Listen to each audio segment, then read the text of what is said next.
Dentists are the worst patients. We all know the signs, but we also know all the excuses. It started a week ago with a deep ache in my jaw. At first, it was sharp and persistent, but then it settled into a low, pulsing pressure that spread up to the side of my face. For the past few days, I'd catch myself grinding against it without knowing, biting down just to meet the resistance. It got bad enough that I had to take an x-ray between appointments. I thought maybe I'd missed something obvious, like a cracked cusp, an inflamed ligament, but everything came up clean. I told myself it would ease up in a day or two. Most things do. I work at a small dental practice which consists of 3 rooms and a waiting area, no larger than a living room. The building had once been a bank, long before my time, and the old vault door still sat bolted to the rear hallway wall, a relic we couldn't afford to remove. We use the vault as a supply room now. Stock came in through the side entrance and got stored behind that heavy door where the safety deposit boxes used to be. I'd taken over the practice from my mentor nearly 20 years ago, back when the carpets were new and the NHS still sent inspectors. Since then, I've had budgets slashed, suppliers cutting corners, fewer staff, and fewer patients who could afford regular care. But I kept going. The girl in the chair today couldn't have been more than 8. She was nervous, fidgety, her small hands tugging at the cuff of a school jumper as we went through the usual questions, like, how many times a day do you brush, and manual or electric? All of which her mother answered.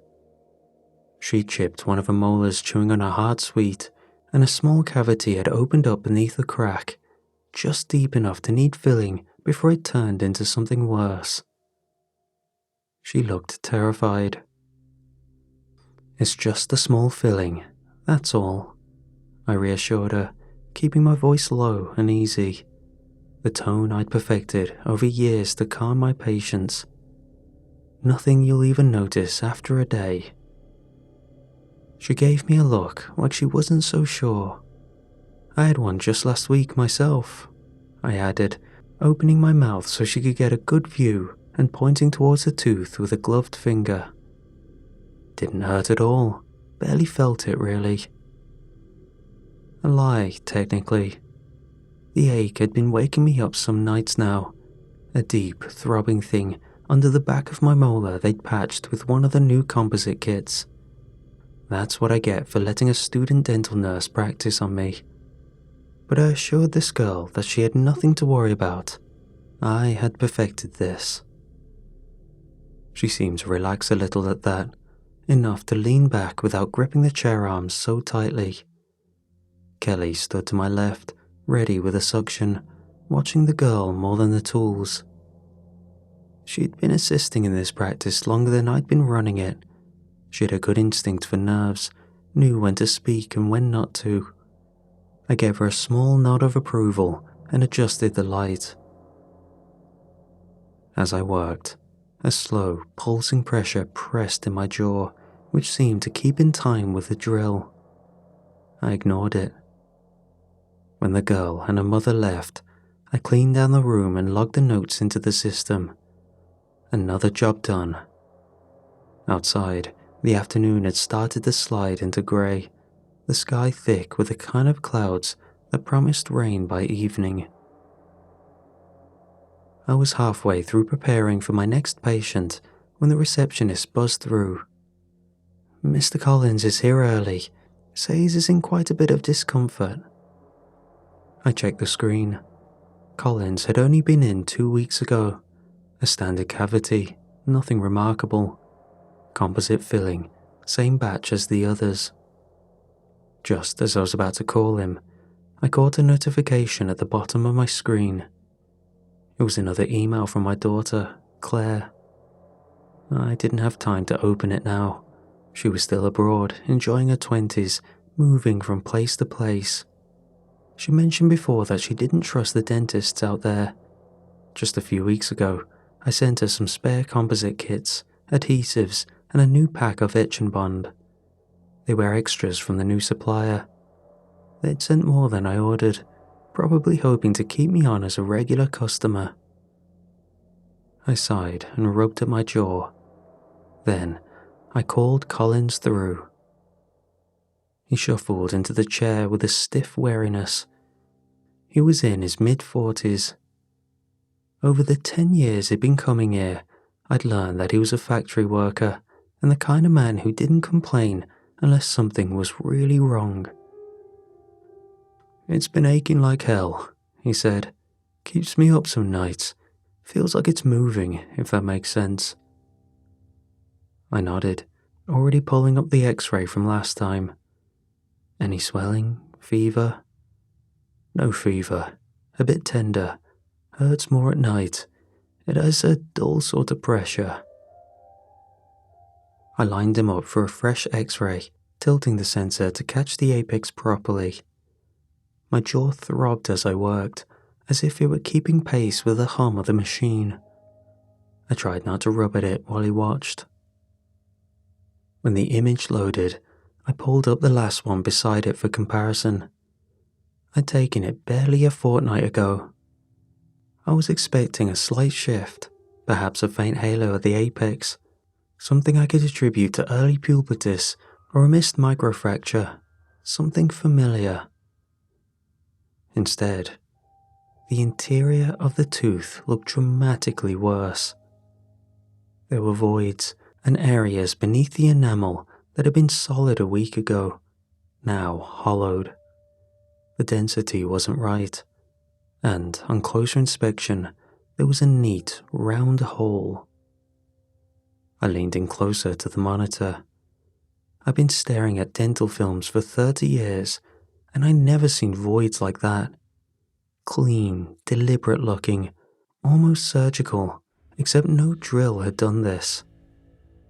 Still, I kept my tone calm when I turned back to Collins. No point worrying him unnecessarily. "All right, let's have a closer look. Sit back for me." He settled into the chair again, slower this time, rubbing his jaw with a wince as he went. I called through for one of the dental nurses to come in and assist, and told her I'd be removing the filling to take a closer look. Kelly came in. "Composites failing already?" she asked, pulling on gloves. "Maybe. I need a proper look," I said. She didn't ask to see the x-ray and set up the tray. Despite her lack of questions, we both knew patients didn't usually end up back in the chair this soon unless something had gone wrong. Collins lay back and waited. I adjusted the light, checked the anesthetic had taken hold, and gave it another minute just to be sure. No need to rush. The drill felt heavier than usual in my hand. I worked carefully, easing through the composite in slow, deliberate passes. Kelly held the suction ready without a word. Something about the way the filling lifted didn't sit right. The material crumbled away too easily, coming loose in brittle flakes instead of the solid, predictable chunks I'd placed. Beneath it, the tooth wasn't solid. The structure had given up on holding shape. Kelly noticed it too. I didn't need to look to know she was watching. When I glanced up, she met my eye with a silent, questioning look. I gave a small nod. "Carry on." I irrigated the cavity, cleared what debris I could, suction catching the fragments as they floated free. The deeper I went, the more of it seemed to fall apart under the burr. It shouldn't have looked like that. Not this soon. Not from a simple filling. Kelly handed me the endo probe without asking. I tapped gently at the exposed dentin, probing for stability. The tip sank deeper than it should have, catching in a void beneath the surface. I paused, leaning in closer, adjusting the light for a better view. The walls of the tooth flexed under pressure and gave way too easily. Beneath it all, beneath what should have been a solid structure, was space. I felt Kelly nervously watching me work. I rinsed again, dried the area, and leaned in with a mirror. The void seemed to taper off somewhere deeper than I could reach, a narrow track disappearing beneath what remained of the root structure. It wasn't a crack, it wasn't decay. It looked, for lack of a better word, eaten. Technically, it was still repairable. The nerve looked untouched, and there was just enough structure left to rebuild on. Nothing a decent lining and fresh composite couldn't shore up, for now. "Let's get the filling kit," I said, sitting back. Kelly peeled off her gloves and went to the supply cupboard. I heard the box tear as she opened it. "They make these things thinner every year," she said, frowning at the mess. "You so much as look at the strip wrong and it bursts." The packaging was flimsy because the supplier was cheap. I'd started ordering from abroad when the budget shrank further. It was from somewhere Eastern European, and half the instructions were printed in a language I couldn't read. We'd been running lean for years. You cut corners where you had to. I worked quickly but carefully, lining the cavity and rebuilding what I could. It wasn't perfect, but it would hold for now. Colin sat up slowly once I was done, stretching his numb jaw. "Give that a day or two to settle," I told him. "If it gives you any more trouble, you know where to find me." He nodded. "Thanks, Doc. We'll keep an eye on it. Don't hesitate to reach out." Kelly stripped off her gloves and started clearing the tray. She waited until Collins had gone before she spoke up, hovering by the sink with a furrowed brow. "What was that?" she asked, quieter now. "I've never seen a tooth come apart like that." "Neither have I said. She rinsed the instrument slower than usual, like she was waiting for me to come up with an answer. It looked, I don't know, like it had rotted from the inside out. She set the scaler down a little harder than necessary. "Not decay though, was it?" "No," I said, "not decay." She gave a short shake of her head, almost to herself. "Weird one." Kelly wasn't one to push, but I could feel her watching as I rolled my chair back to the computer, waiting for me to tell her it was nothing, or that I'd seen worse, or that I knew exactly what had caused it. When she realized I didn't have an answer, she left to go on a break. With a bit of downtime before my next patient, I opened up my inbox. Claire's emails were still sitting there, flagged in bold. I clicked open the first one. "Hey Dad, I got around to using the stuff you sent. Figured you'd find this funny." I propped up a standing mirror on the kitchen table, wedged the torch between two cookbooks, and angled everything just right so I could see what I was doing. Looked ridiculous, crouched over my own reflection with a filling kit in one hand and a dental probe in the other. I should have taken a picture. You'd either have died laughing or disowned me on the spot. Probably both. It's not perfect, but it's holding. I'm pretty proud of it, if I'm honest. Thought you'd be proud too, considering how I used to cry any time I lost a milk tooth.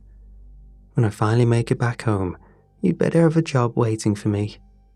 Love, Claire. I leaned back in the chair and let myself smile, just for a moment. Then, I clicked open the next email she'd sent earlier. It wasn't like her sending two so close together. "Hey Dad, hope you're alright. You've been in my mind lately. I'm starting to think I didn't do the filling properly after all. My jaw's been aching for a few days now, worse than I thought it would be. It's gotten to the point I can't really chew on that side anymore. It feels like the whole tooth's about to fall apart if I press on it too much. I'm pretty sure that wasn't in the instructions. Not that I could have read them anyway. It's not just uncomfortable anymore. It's painful. It keeps me up at night sometimes. I know I should get it looked at, but you know me, too stubborn. And if I'm honest, I don't really trust anyone over here to get it right. It makes me nervous just thinking about it. Do you think this is normal? Is this what happens if you mess it up?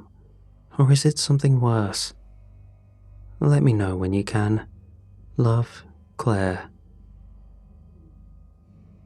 It was in that moment that I became aware of how hard my jaw was throbbing beneath the molar. I pressed my tongue against it without thinking, and I felt it shift. It frightened me to the point where I froze, and I sat very still for a long time.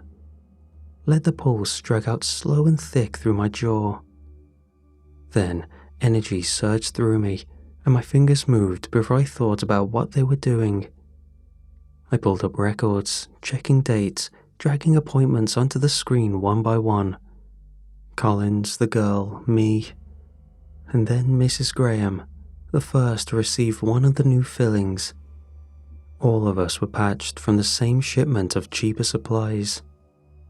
The knot in my stomach tightened as I scrolled through the invoices, the dates lining up too neatly. Every name, every filling, every order. It sat there in black and white, plain as anything. Every one of them. My jaw throbbed harder, like something was still working its way through bone, patient, slow, chewing its way out. I thought of Mrs. Graham and picked up the phone, pulling up the details from the system. I dialed a number and waited for the tone to connect. Hello, Mrs. Graham? It's David from the surgery. Just a quick call about your recent filling. Nothing to worry about, but we've started running a new patient care initiative that involves follow-up routines for anyone who's had recent work, just making sure everything's settling properly. Oh, she said, sounding a little apprehensive. No charge, of course. We're just trying to catch any small issues early before they turn into anything bigger. That's thoughtful of you. I was actually going to ring. It's been feeling a bit odd since I left. I'd like to have another look, if that's all right. Could you come in later today? We've got a slot open this afternoon. Yes, that's fine. Better to get it checked, isn't it? Exactly. We'll see you then.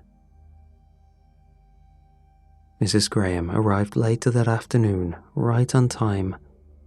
We exchanged the usual small talk while I settled her into the chair. Nothing out of the ordinary on the surface. Doesn't quite feel right, that one, she said as I adjusted the light. That's what we're here to check, I said, giving her the practiced, reassuring smile. I called Kelly in from sterilization. She slipped on gloves without question and took up a place at my side. Composite failing again? She asked under her breath. No, just the follow-up, I said. I numbed the area, waited until I was certain Mrs. Graham couldn't feel a thing. Then I worked carefully, easing through the surface of the filling. It crumbled under the burr in soft, unexpected flakes. Beneath it, the dentin looked pale, almost porous, hollow in places. Kelly shifted beside me, leaning in to watch. Looks the same as Collins, she said, keeping her voice level.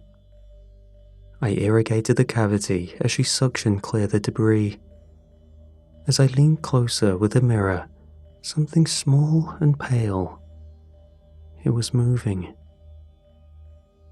Kelly, I said quietly, pass me the Explorer.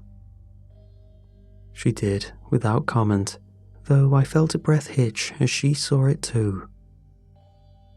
I nudged the lava free.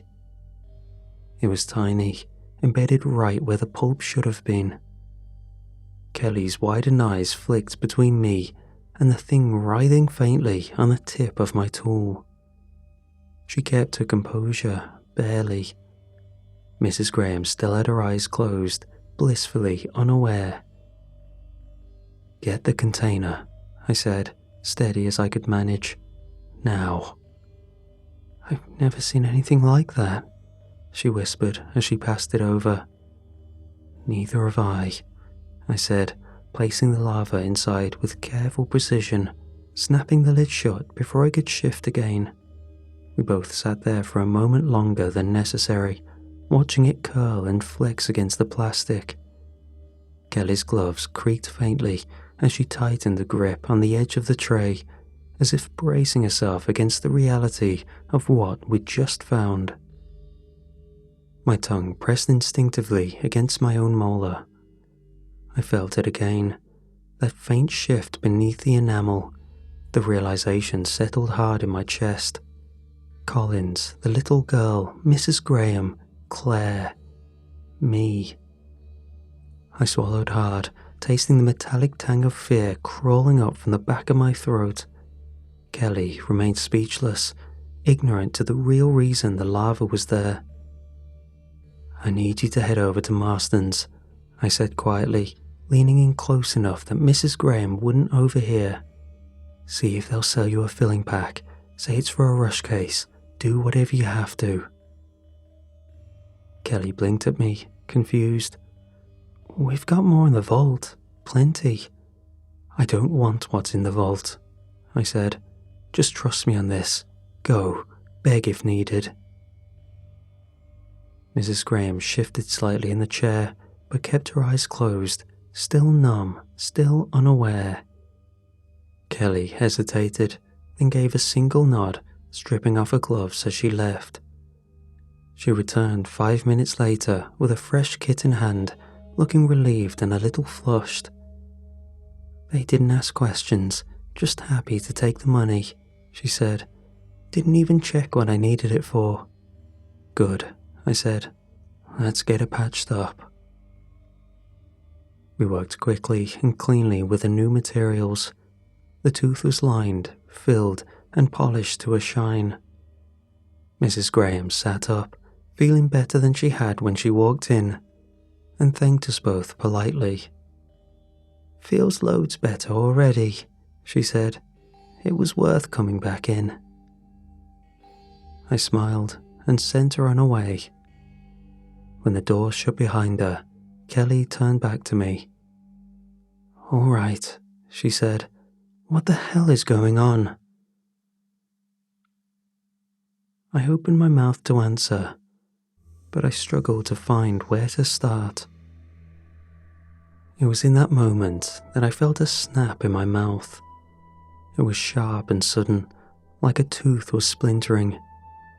Kelly's expression shifted from confusion to horror as I lurched forward over the tray, my hand clamped to my jaw like I could hold it in place, stop it somehow. "Open your mouth," Kelly demanded. I obeyed, prying my jaw apart through the pain. Kelly angled the light, leaned in closer, and then recoiled momentarily. Her breath hitched sharply, gloves trembling as she adjusted the mirror. "Oh my God," she said, not calm anymore. "It's moving. I can see it. It's chewed through. It's bigger." I let out a horrified groan, jaw straining open while her hands were still in there. I couldn't speak. All I could do was make that awful sound as the pain sharpened. "Hold still," she snapped. I felt the gnawing scrape inside the tooth, the way the enamel fractured inward as something forced its way out. The pain bloomed, hot and raw beneath the gum. Before I could brace for it, I felt it push, and a crack as it forced its way out through the enamel. Pain blared sharply and deep through my jaw, worse than any abscess I'd ever treated. Kelly grabbed the Explorer and, without waiting for me to flinch, hooked it in and pulled. I felt the pressure ease in a rush of warmth and blood. Something white, wet, and writhing slipped free into the tray with a soft, awful sound. We both stared at it. It was another larva, bigger this time, slick with blood and pulp. Kelly looked at me, wide-eyed, her face blanching beneath the harsh surgery light. "Jeez. Oh God," she said, breath catching sharply. "What the hell have we been putting into people's mouths?" I couldn't answer. I turned away, half stumbling to the sink, and threw up. When I finally came back for air, Kelly was still staring at the tray, pale and silent. I wiped my mouth, my hand shaking, and crossed back to the computer. I pulled up the website where I'd placed the order. Refresh again. Nothing. Error screen, page not found. I checked the invoice and grabbed the box from the bin. A phone number was printed in small, pale type beneath the logo. I dialed it. The line rang once, twice, then a dull, automated voice cut through.